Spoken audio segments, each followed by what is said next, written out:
kulanti wacan oo wanaagsan daawadayaal ku soo dhawaada warka Somali Cable oo idinka imanaya magaalada London studio Somali Cable uu ku leeyahay waxaan idin warramaya anigoo ah Maxamed Maxamuud oo qodobada ugu waaweyn.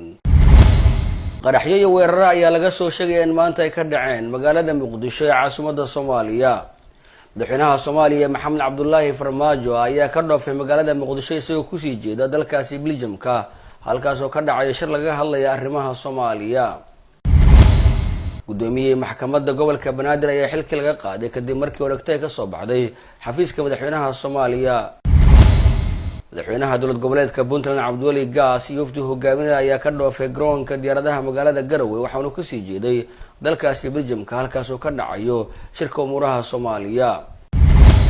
xisbiga u ciiday Somaliland ayaa sheegay in Somaliland ay cusmaad u fidinayso Cabdikariin Muuse Qalbi Dhagax oo ah muwaadin Soomaaliyeed oo dhawaanta laga soo daayay xabsi ku yaala dalkaasi Itoobiya kadib markii dowladda Soomaaliya ay sanadkii hore ku wareejisay Itoobiya. intaasi waxay ahaayeen qodobadii warka ugu door korona imikana ku soo dhawaada warkii oo dhan balse marka hore qadar xayeysiina.